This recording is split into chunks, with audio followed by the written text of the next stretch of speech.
I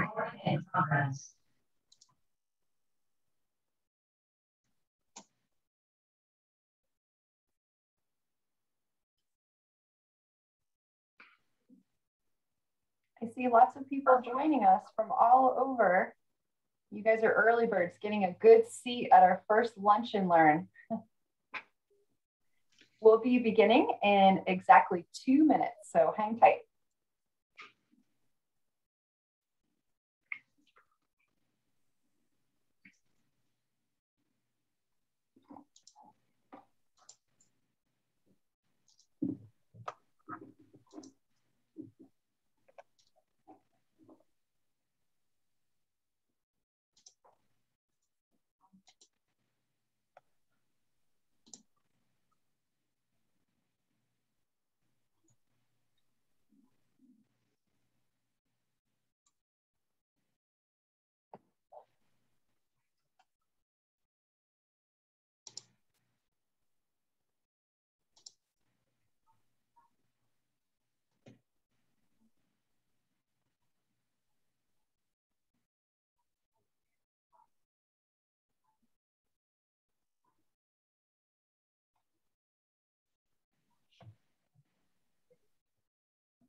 Okay, we're going to get started in 1 minute. So get comfortable because you are in for a real treat on today's lecture. So we'll wait until everyone is in and we'll start right at 12. So I know we have audiences joining through Facebook Live. We have people joining at home through Zoom. We're recording this and it will be on our YouTube playlist later today. So really exciting that we can connect with all of you around the globe.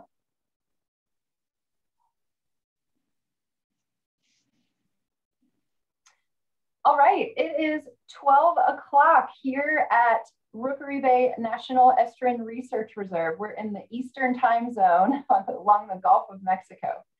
So we're so glad that you're here. And I just want to give an overview of what to expect. So my name is Sarah Falkowski. I am the education coordinator here at Rookery Bay Research Reserve.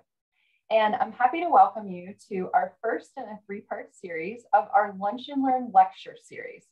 So we have had this series for 14 years. It's really, really popular. You may have attended in the past by coming to our Environmental Learning Center and having a hot lunch from Carrabba's and enjoying an expert speaker. Well, this year we're taking it online. So we have the option to come in person starting next month in November and December. And you can also join online from wherever you are this month, November and December. So what I'm going to do is give a little overview of how a webinar works in case you haven't joined us before, and then I'll turn it over to our guest speakers today.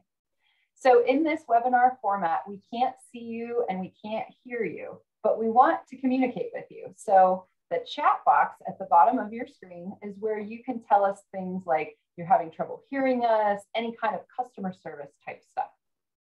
You can also tell us where you're joining from. I know someone just did, and that's really exciting. Hello, Lake Wales. In the question answer box, which is right next to the chat, that's where we want to put the questions for the speaker. So in just a minute, you'll be hearing from James Clark, and he is going to answer questions in the last 15 minutes. So you enter them into the Q&A box. And the cool part is every time someone puts a question in there, a little number lights up.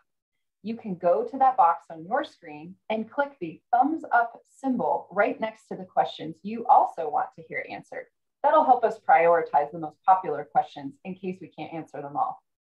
I also want to mention that this is being recorded. We are also live streaming on Facebook right now. So you can join us later, you can pause, you can rewatch, and you'll get the link to the YouTube channel in your email at the end of this webinar. So now I want to thank our sponsors today.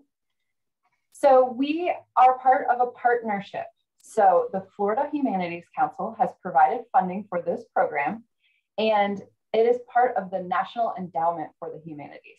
So on behalf of Rookery Bay Research Reserve, I want to welcome our Executive Director of the Friends of Rookery Bay, Mr. Ethan Barkoukas.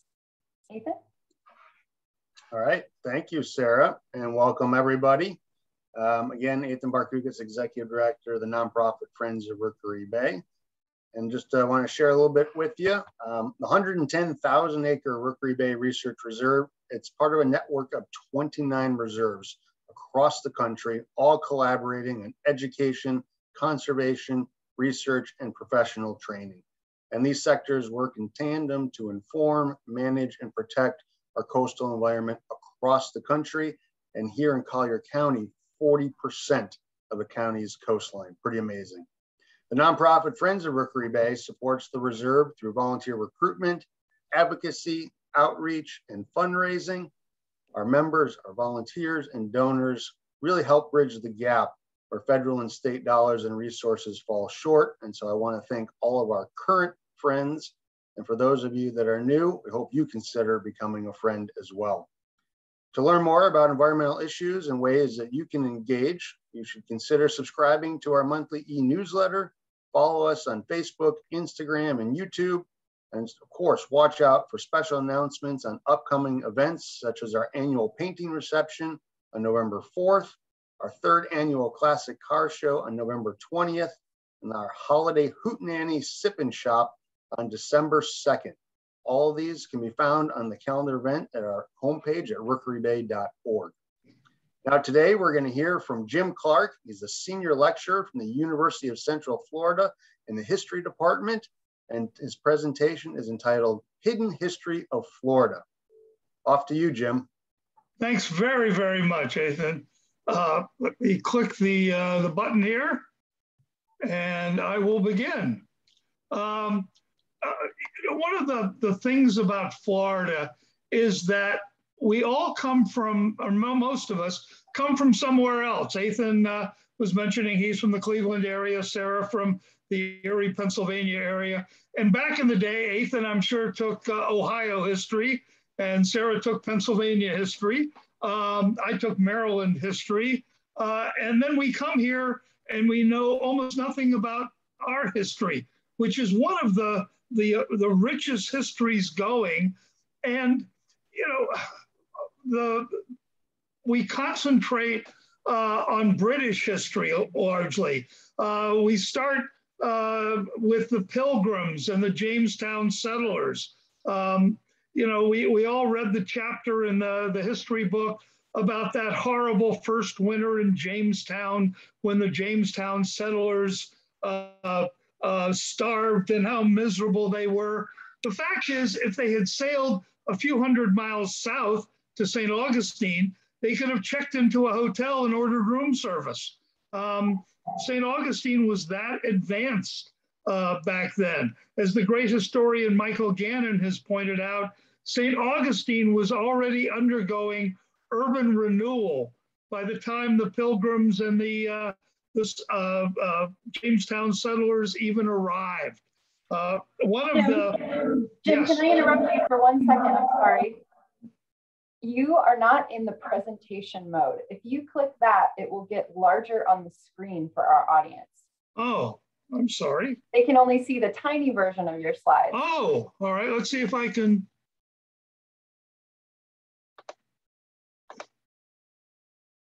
Oh, I apologize. That's all right. So let's see. Try hitting slideshow. Uh-oh. Uh-oh. Oh, it says shops. Hold on. You want to open the PowerPoint again. Let me, I apologize. Sure. Technology has never been my friend. It, meanwhile, has, here it is. So once your PowerPoint is open, then you can try share screen. And then we'll go into presentation mode, and hopefully that will be larger on everyone's screen. Can you see it now?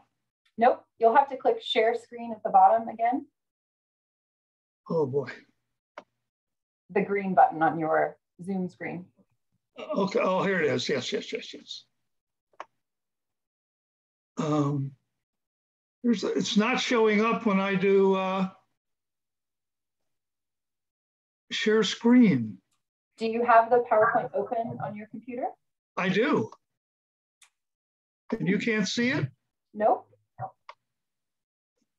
Try clicking that green button one more time. And then... Can you see anything now? Nope. Uh-oh. Oh, boy. You'll need to select the image of the PowerPoint.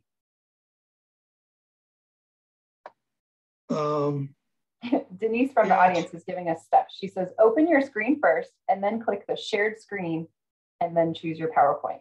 Thank you, Denise. I wish you were here. Yeah, hold on. My problem is it's not showing.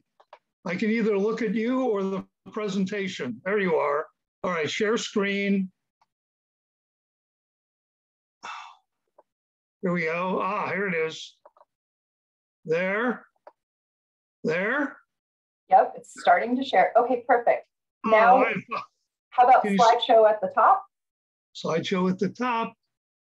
Towards the right, a little further. Can you see it there?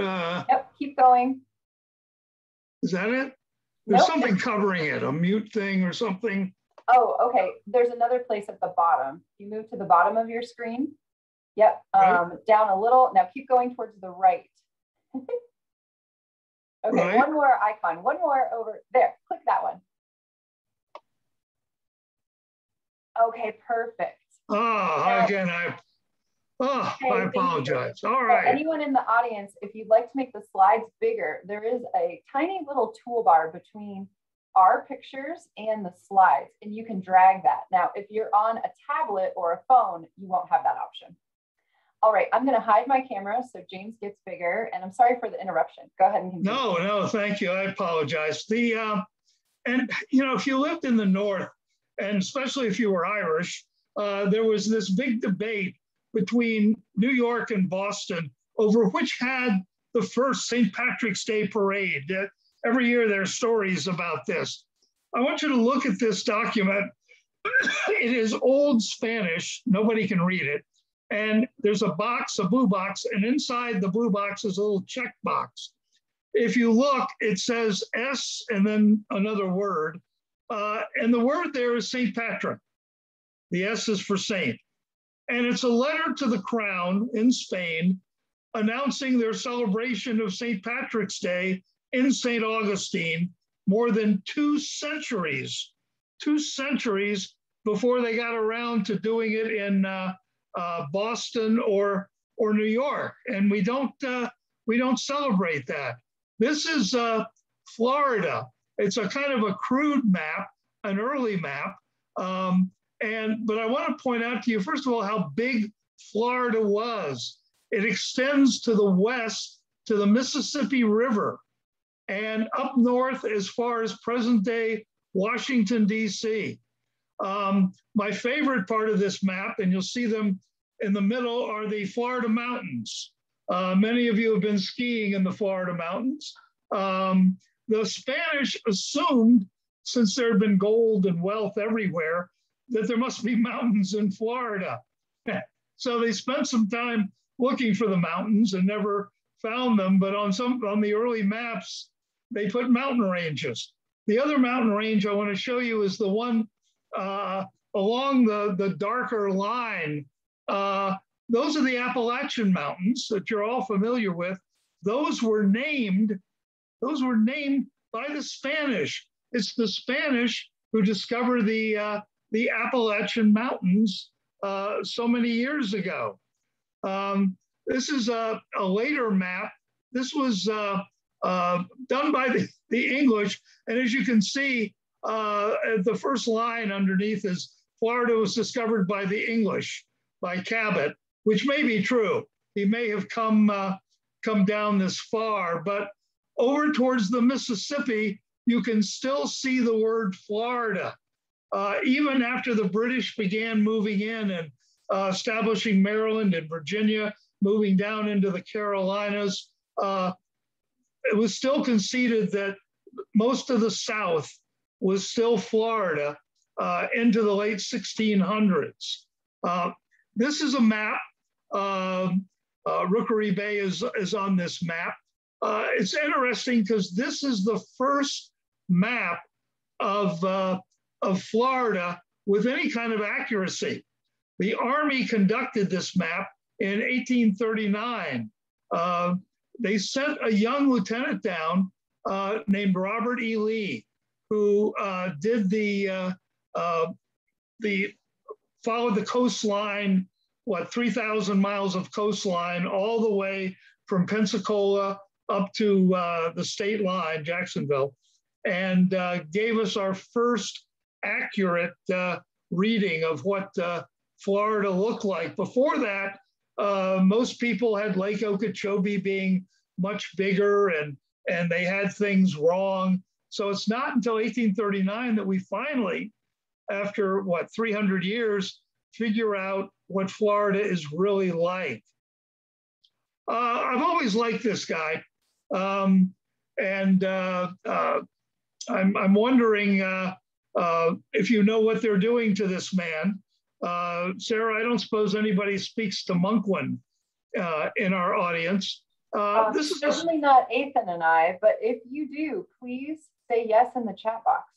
Yes, if you do, please let me know if you speak Tamunkwan.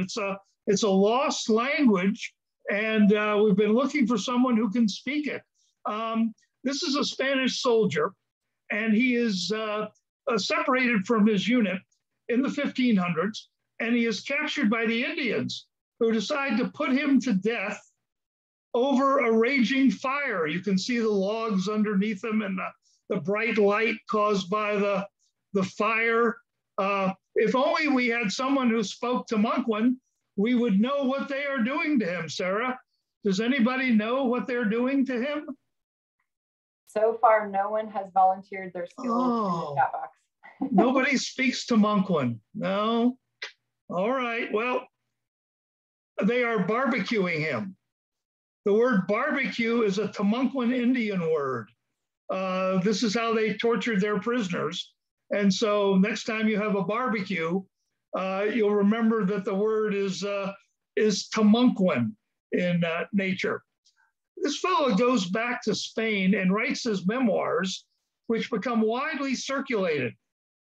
And in the memoirs, he says that as he is being barbecued, you see the person right to his left is a young woman. He says that as they were about to finish him off, the chief's daughter approached and set him free and said to her father, "Father, do not kill him, for I love him." You've probably heard that story, and mainly because it was stolen. John Smith, a fairly boring fellow, steals it, and it becomes the legend of Pocahontas. It didn't happen in Virginia. It didn't happen to John Smith. It happened here in Florida. This is West Florida, and this is 1810. We've lost much of our territory, but the largest city in West Florida is Baton Rouge, which is going to surprise some people. In 1810, the settlers there overthrow the Spanish and proclaim an independent republic. They adopt a flag. Texas steals our flag. Everybody steals from Florida. We have the Lone Star flag for our republic. The president, Madison, says, no, we're not having any new countries starting here. He moves quickly. The United States takes that territory, gives part of it to Alabama and Louisiana. That becomes their coastal area, Mobile, along in there. And then he gives the western part to Louisiana. Baton Rouge becomes the capital. In Louisiana, those are still known as the Florida parishes because of the connection. Another thing that gets stolen by Texas is our cliche. You've all heard the expression, don't mess with Texas. It has a strange history beginning in Florida. It was not unusual for the early soldiers coming here to desert in the face of battle. They had been trained to fight a certain way. marching and drilling and things like that. And now they find themselves in this crude, swampy frontier where the Indians strike without notice. They surround the camp and kill everybody. And so when battles would start, it was not unusual for some of the new soldiers to simply run away. They had nowhere to go, and they ended up coming back. And often they made great soldiers. It was just the shock of the first battle. But the general wanted to punish them, but there were no jails. There was no place to send them. They're in the middle of a swamp. Civilization is 200 or 300 miles away. And so they decided to shun them, that would be their punishment. Don't have anything to do with this soldier. And so when they would come back to camp to have dinner, they would start to sit down, and the general would say, no, don't sit with him. He deserted in the battle. In the military, eating, as many of you know, is known as mess. And so what the general would say is, do not mess with him. Do not eat with him. Zachary Taylor, the general in Florida, goes to Mexico to fight the Mexican-American War, takes the punishment with him. And so the slogan has become, don't mess with Texas. It should really be, don't mess with Florida. I'm going to take up a collection from you all to start my political action committee to lobby the legislature. I want to bring back this flag. This was our first flag. I love this flag. Wouldn't you like to have a flag outside your house that says, let us alone? And the governor, who was sworn in under this flag, our first governor, said, you know, people might be offended by this flag. And so he decided to change it. But I would like to bring it back. Instead, we end up with just the state seal on a big white sheet. And when there's no wind, it looks like either a surrender flag or a big white sheet hanging down. And so the governor in the late 1800s decides to do something about it, and he adds the big X. The big X has no significance at all. People try to say, oh, it means this or that. No, it's just to let you know this is not a big white sheet hanging down. This is Chester A. Arthur, one of our more forgettable presidents. But Chet, as they called him, is the first president to come to Florida. He comes in 1883. And there are two things about him that are unusual. He goes to the town of Kissimmee, Florida, not far from Orlando. It is as far as the president of the United States is allowed to go, because there are no telegraph lines south of there. The president cannot be out of touch. Think about that. There are telegraph lines to Los Angeles and Seattle and San Francisco by 1883, remote places in Wyoming, but South Florida has no telegraph. He goes fishing. He loves fishing, and he and his party go to Kissimmee. This sounds strange today, but when he gets to Kissimmee, he says, okay, let's go fishing. And the people in his party say, well, Mr. President, we don't want to go fishing. And he says, well, wait a minute, the whole purpose of this trip was to go fishing. And they say, well, the local folks here have turned us on to something we think is better. They want to take us out on Lake Toho and shoot alligators. We can't do that in the north. So his party leaves him. A local resident says, I'll take you up to a creek. He takes him to this little creek, and Arthur catches all kinds of fish. He says, this is fantastic. This is great. He pronounces it one of the greatest places he's ever been. The creek is known as Reedy Creek. And what's interesting is that 80 years later, exactly 80 years later, Walt Disney will come to the same little creek and build Walt Disney World on its shores. That's where Walt Disney World is, Reedy Creek today. This is Harry Truman. Harry Truman was very poor. We know that when he left the White House, he had less than $100 in his checking account. He had never made any money and couldn't, today presidents go to Martha's Vineyard and country clubs and all these places for vacations. He didn't have any money. And so the Navy says, listen, we got this house in Key Biscayne. There's a naval station there. We'll take you down on a Navy ship. You can stay at the house and they'll feed you. It'll be a free vacation. Truman fell in love with it and spent 8 months of his 8-year term.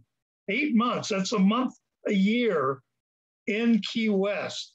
It was that important to him. This is Richard Nixon and his best friend, Bebe Rebozo. Nixon won the California Senate race in 1950. The same year, George Smathers won the Senate race in Florida. Nixon and Smathers were friends from their days in the House of Representatives. And Nixon flew back in November after winning the election to a cold, snowy Washington. And he ran into Smathers. And he was complaining about how cold and miserable it was. But Nixon said, this back in 1950, he said, it literally takes me 12 hours to fly to California. And then when I get there, everybody wants me to make a speech. And Smathers says, well, listen, there are these new flights from shuttle flights from Washington to Miami. You can be there in 3 hours and get some sun. And so he sends Nixon on his way to Key Biscayne. And he asks a friend to show him around. The friend, of course, turns out to be Bebe Rebozo, who will become Nixon's lifetime best friend. Fast forward 18 years, Nixon is elected president. And there's a rumor that he's going to name a Democrat to his cabinet. The rumor picks up steam that it's going to be George Smathers, who is retiring from the Senate. Smathers had been an assistant attorney general at one point. And so naturally, the rumor is he's going to be named attorney general. Sure enough, the phone call comes from Nixon. And the secretary says, the president would like to call you tomorrow morning at 10 a.m. And Smathers, this is it, gathers his family around the table. They're all excited. And the phone rings right at 10, and it's Nixon. And he tries to talk, and he says, George, I know you were looking forward to retiring to Florida, but I have a favor to ask you. And Smathers says, anything you want, Mr. President, anything I can do.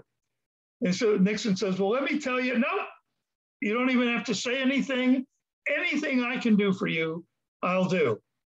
And Nixon again tries, and he says, well, George, let me explain to you. No, Mr. President, anything you want, you can have.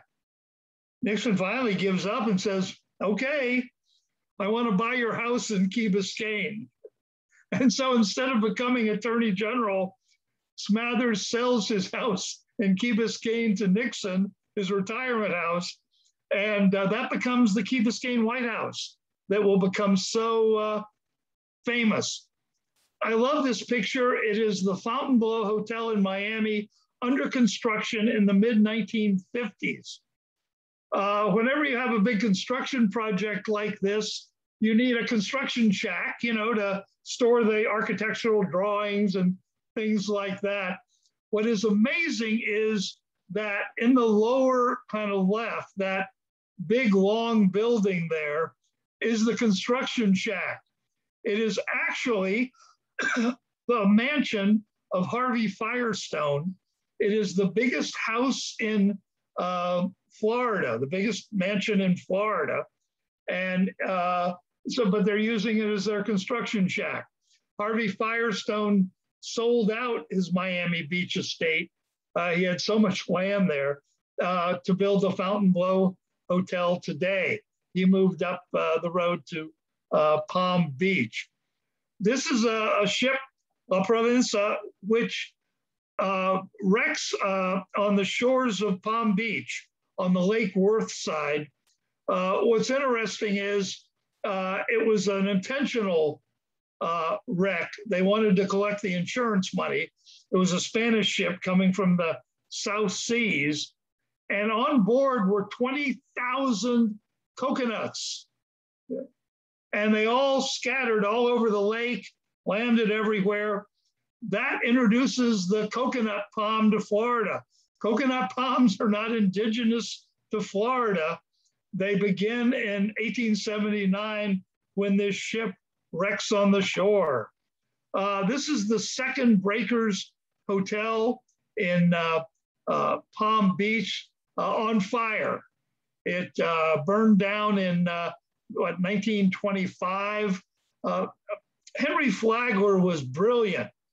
He made, in today's money, billions of dollars as a partner with John D. Rockefeller. I think his estate today would be about $6 billion. But he was wrong about a couple things. One was he bet against the ocean. All of his early hotels were away from the ocean. He didn't think people wanted to go to the beach. And so the Breakers originally was off the beach, but it faced the beach and was the closest to the beach. When people would call or send telegrams to get reservations to his two hotels in Palm Beach, they wouldn't say which hotel, and they would call back and say, which hotel did you want? And they would say, I want the one near the ocean, the one near the waves, the one near the breakers. Hence the name The Breakers is used. This is the most fascinating story. This is the Coca-Cola bottling plant in Quincy, Florida. And you may be wondering why a town of 2,000 people had its own Coca-Cola bottling plant. In the 1880s, Florida was so lightly populated, it really didn't have its own associations, like bankers associations or bar associations. And so if you went to a convention, you tended to go to Alabama or Georgia, say to the Georgia Bankers Association. And so a banker from Quincy, which is right on the Georgia line, went to the Bankers Association meeting in Atlanta one year, and he met this guy who was pitching stock. He worked for a bank, and they were getting ready to do an IPO. And the company he was doing the IPO for was Coca-Cola. And he convinced this banker that he ought to buy stock in this company that, who knew what was going to happen. The banker goes back to this little tobacco town and convinces the farmers to buy stock in Coca-Cola.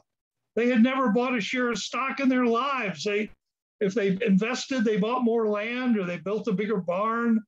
But somehow he is able to convince these farmers in Quincy to buy stock, the original stock in Coca-Cola.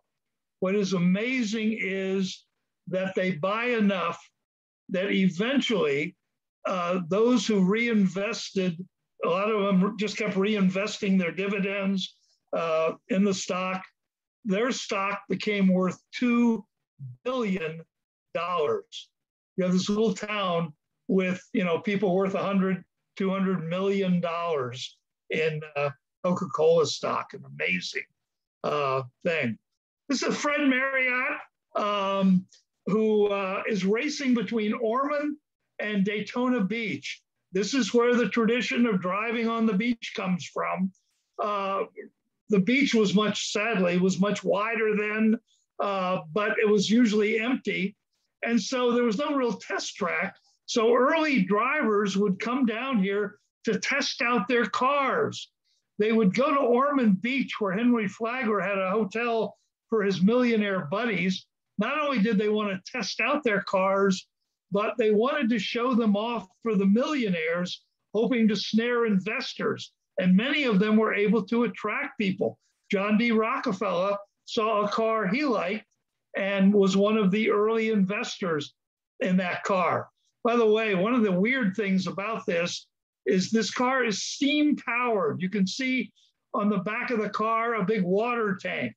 The amazing part is that Fred Marriott for 2 years was the fastest man in the world, reaching speeds of 127 miles an hour between Ormond Beach and Daytona in a steam-powered car.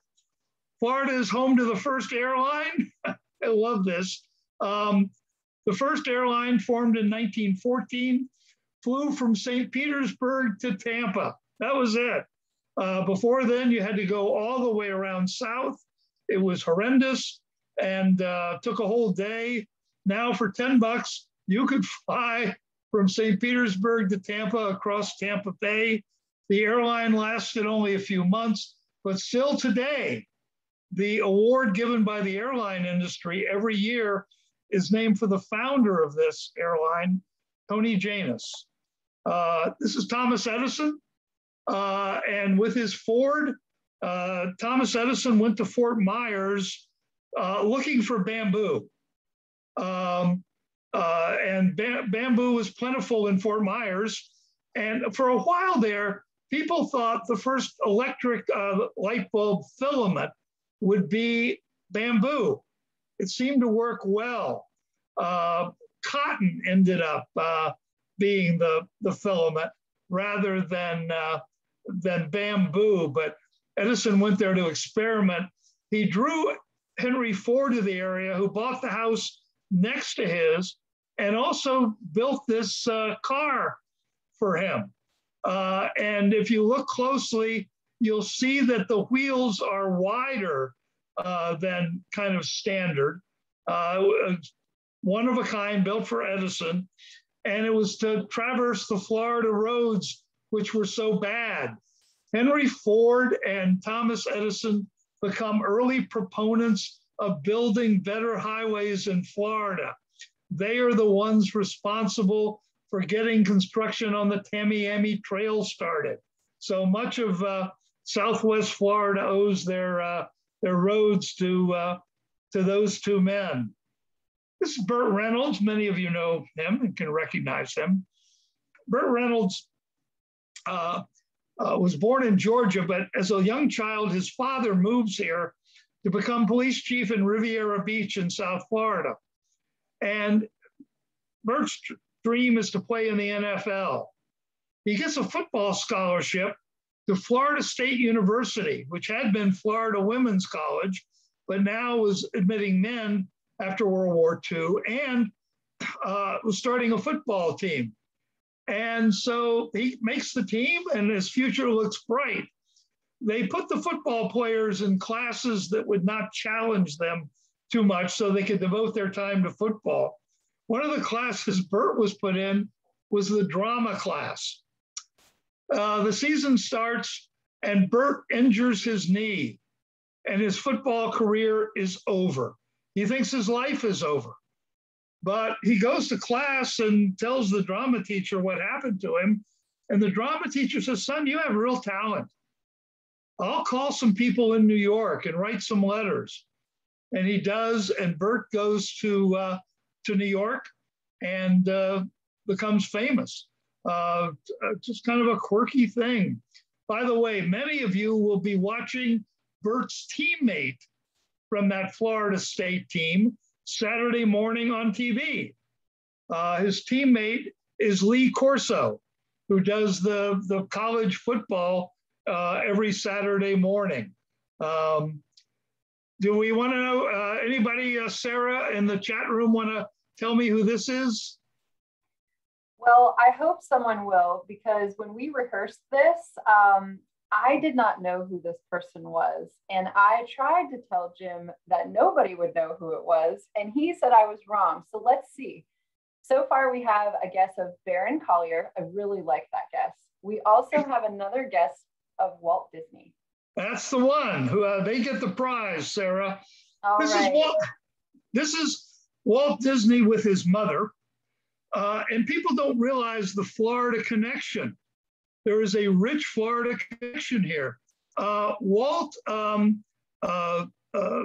was not born in Florida. He was born in Missouri, but his grandparents on both sides came here in the 1800s and settled in North Florida.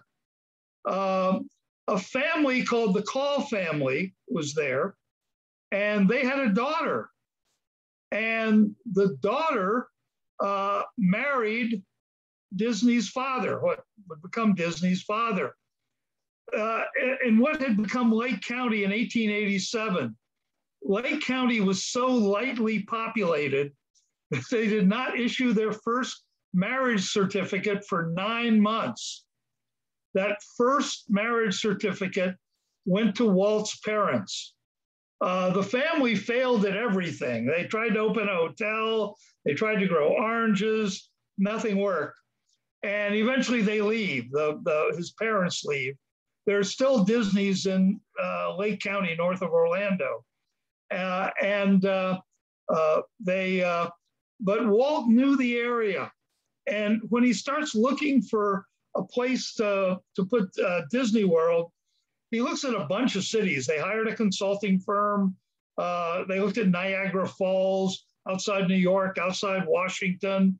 And finally, they settled on 4 sites in Florida: Bradenton, Daytona Beach, Ocala, and Orlando. Walt rejects Bradenton and Daytona because, as he says, he doesn't want to compete with a free attraction, the beach. He doesn't want anybody saying, should we spend $100 to go to Disney or go to the beach for free? So he narrows it down to Orlando and Ocala. He's top secret because he's afraid if anybody gets an idea, land prices will soar. He ends up paying about $100 an acre for the land he buys. But so he doesn't even use the Disney plane. He borrows a plane from Arthur Godfrey, flies into Tampa.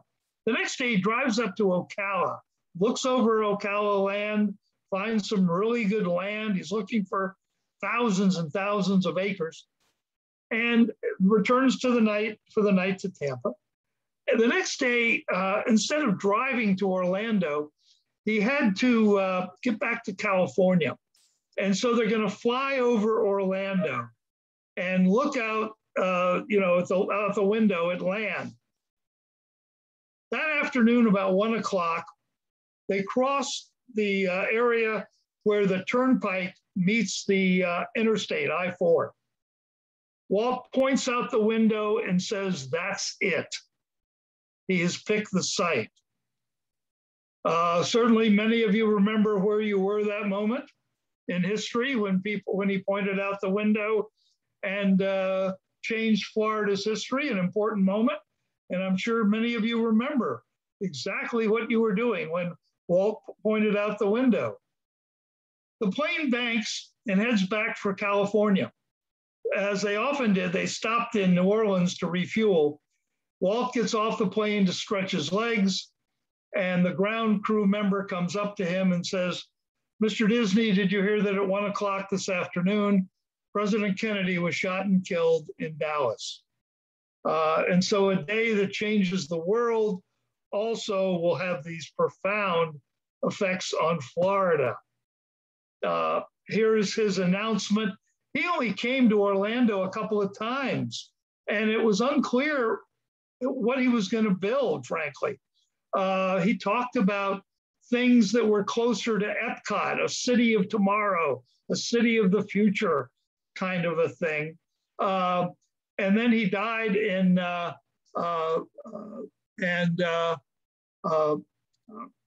people wondered what was going to happen.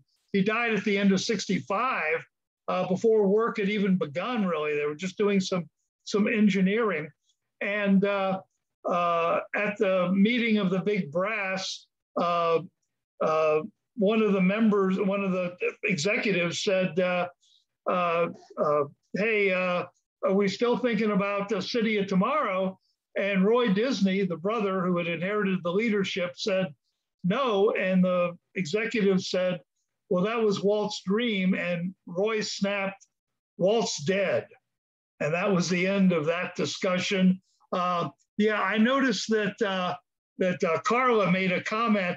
And this is about everybody wondering. People in Orlando knew that somebody was buying land, and there were all these rumors about who was buying the land. One rumor was that that Ford Motor Company was buying it to produce their brand new car, the Mustangs. And somebody started the rumor and then revealed that it was a hoax by sending a telegram saying, yes, they're buying this land to grow hay to feed their Mustangs. So there were literally hundreds of guesses as to who was buying 27,000 acres of Florida land. This is Miami. Welcome to downtown Miami. This is 1896. Again, you know, of the 20 largest cities in our country, Miami is the newest. Doesn't get started till 1896. And this is it. This is the store in Miami. And again, you know, by then Seattle was a city, San Francisco, Los Angeles, and this is downtown Miami. I usually end with this story because it's one of the more memorable things in my life. As a historian, you get to do lots of neat things. I love being a historian. And I've been able to do some oral histories of people and some well-known people. One I did, I'll mention. I did an interview with Pat Summerall, the great football player who had become the, many of you remember, the NFL play-by-play announcer for NFL games. He was the big kahuna, and he was born in Florida on the Peace River. And I went to interview him up at his home near Jacksonville. And we were doing an oral history for the University of Florida. And he started talking and about his family. And he said, yes, that his family had been one of the largest slave owners on the Peace River. And immediately, the CBS executive who had come down for the interview pulled him aside. And when he came back to the room, he said, I misspoke. We knew lots of slave owners, but we didn't own any slaves at all. This is a story about Ray Charles. This picture is of the School for the Deaf and the Blind. They are today one school. But up until 1969, there were separate schools for the deaf and the blind. I can't fathom this. Ray's mother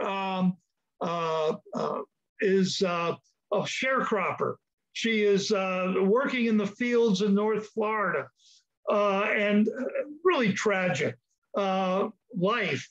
Not only does Ray go blind when, you know, a minimum of medical attention would have saved his sight, but one of the last things he remembers is his little brother drowning in a wash tub.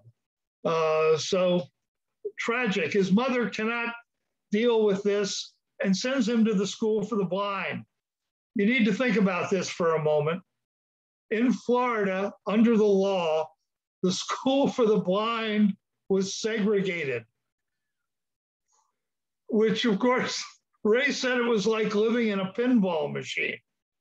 And he said that he would start to walk down a hall and a teacher would yell, Ray, get away from that white boy. And he'd move one way. And another teacher would yell, Ray, get away from that white girl. And so he, didn't know which way to turn. If you're going to imagine the ultimate in folly, blind segregation. He's talking about this, and they threw him out of the school for the blind when he was 15. They expelled him, gave him a bus ticket, and said, "See you later," turning this 15-year-old blind kid into the streets with no money and just a bus ticket. So he comes to Jacksonville briefly, and then comes to Orlando, spends about a year here. And so I, living in Orlando, was interested, and I kept asking him, what was Orlando like? And what was Kissimmee like? He played in Kissimmee too, and played piano. And finally he gets exasperated with me, and he says, "Hey man, when you're blind, one city looks like another." That's right. And I said, "Well, tell me about your day." And he said he'd get to the club early, and he would ask the manager to take him to a window in these dives he played in. And they would open the window, and then he'd ask the manager to help him push the piano next to the window. And I knew where he was going. You're not supposed to interrupt when you do oral history, but I said, I know why, because these places got really smoky. And he said, "You wanted fresh air?" And he said, "No, man, what are you talking about?" I said, "Well, why'd you open the window?" And he said, "Well, whenever I played in these dives, fights would break out. People would start throwing beer bottles, and I'm sitting there blind, so I'd jump out the window." At that point, his manager interrupted and said, "Ray, I never heard that story. That's amazing." And they went back and forth for about 2 minutes saying, "No, you didn't tell me that story." "Yes, I did." And I only had 30 minutes with him. So I said, "Can we get back to the questions?" And the manager says, "Well, this is the most amazing story I've ever heard." And I said, "Well, that's interesting." He said, "No, this is the greatest story I've ever heard." And I thought, well, it's not the greatest I've ever heard. And the manager said, 2 years ago, we played a benefit concert at Buckingham Palace for the Queen. And when Ray walked into Buckingham Palace, he said, "Where's the window?" For 50 years, no matter where he played, he would always ask, "Where's the window?" in case the Queen of England started throwing beer bottles and he needed to jump out. I saved the big question for the end. I wanted to ask him why he got expelled. I was afraid it would be too sensitive, and if I asked it early in the interview, he'd get mad and storm out. So I saved it for the end. I said, "Ray, why did you get thrown out?" And he'd been jovial the whole time, kidding. He was kind of a smartass in a lot of ways, and pulling my leg sometimes. But this time he got serious, and his jaw clenched, and he said, "I wouldn't take guitar lessons." Well, that made no sense to me. He wanted to be a musician. He knew how to play the piano. It seemed to my mind that the more instruments you could play, the better off you would be. You'd increase your value. Hey, I can play the guitar and the piano. And I said, "I don't understand. I would think that would be a good." And before I even finished the sentence, he clenched his jaw again. I was not going to learn to play the piano. I don't get it. And I said, "Well, I'm sorry, I'm not going to learn to play the guitar." And I said, "I don't get it, Ray. What's the problem here?" And he told me that the policy of the state of Florida was to teach blind Black children to play the guitar, to prepare them for a lifetime of begging on street corners, strumming a guitar with a tin cup on the end. I couldn't figure that out. But here was this 15-year-old boy who could figure out that the state had this in mind for him, a career as a street beggar, and he wasn't going to fall for it, even at the age of 15, even if it meant expelling him and sending him away from the school for the blind. An amazing man. That's all I have. Do you all have comments or thoughts or questions, or maybe things you know that I don't know? Sarah? Yes, so I'm hoping that our audience will enter things into the Q&A box so that we can quiz you for the next couple of minutes. Jim, what I'm going to do is stop sharing your screen, and I'm going to go back to where we were when we left off with Ethan to let our audience know that there's so much more that they can do. So you already saw this slide. I wanted to just show our upcoming speakers. So we've heard from Jim today. In 2 weeks, we've got Art Levy. He's going to be talking about those that made their way in Florida. And then December 8th, we have John Kapayaya. I'm not sure if I said that correctly, John, sorry. And he's going to be talking about Florida soul. So it's kind of fun because it relates to a little bit of the story that you were telling us just a minute ago.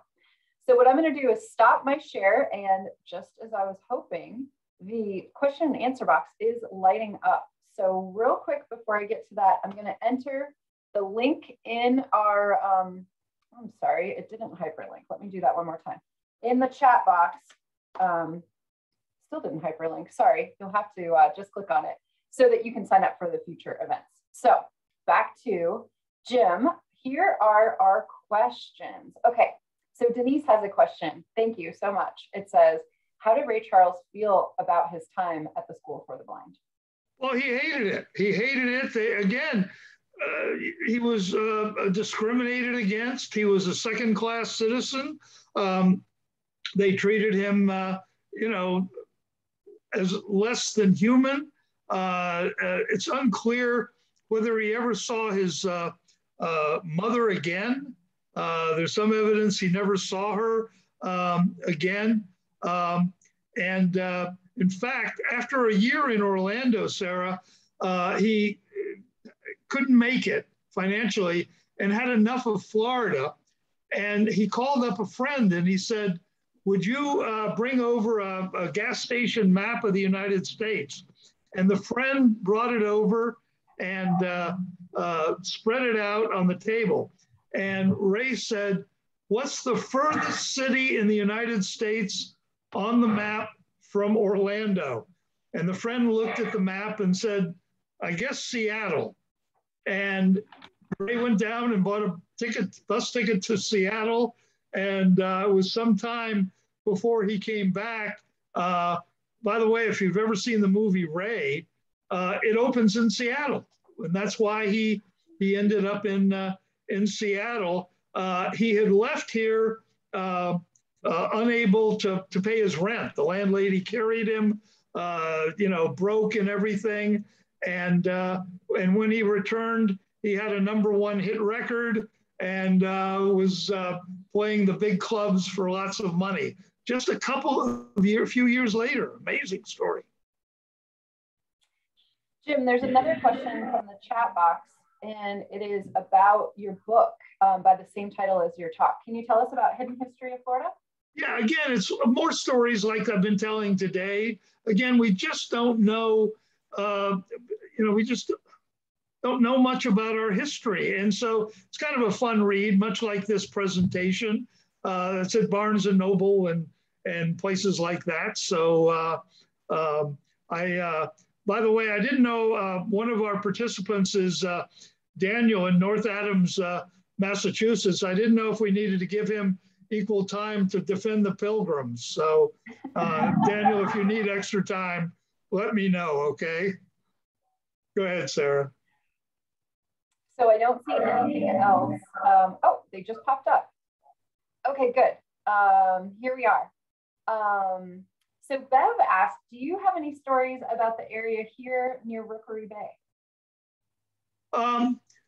Just Baron Collier invents something that seems so basic that we've all seen today, regularly and never thought of. One of the things you think, well, it's always been there. He invented advertising on buses, back then horse-drawn, and streetcars, and later trains, the things inside the bus and on the side of the bus, and today on top of taxi cabs, eat at Joe's, that kind of a thing, and made his fortune in advertising. And again, I could have thought of that. Sarah, why didn't you think of that? The county could have been named for you. And so I think that he comes down here and buys this huge swath of land, which is basically empty. And at the time, of course, people thought, why are you doing this? Why would you buy Rookery Bay? He was from Chicago, had a big house there on the lake and everything.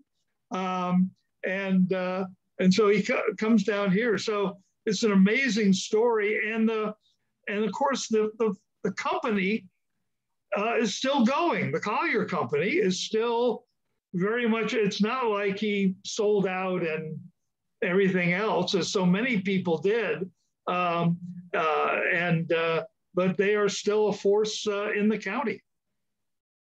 Right. And Collier County is the largest county out of all 67 counties in Florida. In fact, Rookery Bay manages 40% of the coastline. And if you're not familiar with the local area, Collier County is about the same square mileage as the entire state of Rhode Island. So 40% is a lot. Yes. So, well, that was all of our questions. So wait, there's one more, I think. Is there one more? Thank you. Okay, where is it? Oh, no, it just popped up. Yep, mine's a little bit delayed. Okay, I see a few. Which one would you like to answer? I only see it says it lit up. I don't see a question. Okay. All right. So Denise asks if you have other lectures with Florida as the topic. Yeah, I do one on presidents in Florida and a couple others. So, if you'd like to have me back, I'd be happy to come. Again, it's a fascinating topic. And from a historian's point of view, Florida is basically unstudied. It's only been in the last 50 years that people have really begun to write its history and appreciate its contributions to our country. We don't realize, and I'll give you an example. George Washington, we celebrate his birthday here, but George Washington hated Florida. Remember, we were a British colony during the war. We loved the king. We thought he was doing a great job. And when the British surrender at Yorktown, people don't realize that many of those troops came up from St. Augustine. They were stationed at St. Augustine and were going to fight what everyone thought was going to be the last battle of the Revolution, but turned out that they just ended up surrendering. So there's so much that people don't know, Sarah. Yes, and I've learned a lot too. So thank you. And thanks to our audience for participating. I loved hearing the personal stories about where you were growing up, and that story about Orlando was really interesting. So thank you very much. You will see the link to this video on our YouTube channel, and it also will be housed on our Facebook page. So we hope that you'll join us for a future program. Thanks so much, Jim, for joining us today from your remote office. And we'll see the audience again soon. Thank you. Great. Thank you. Bye-bye. Bye.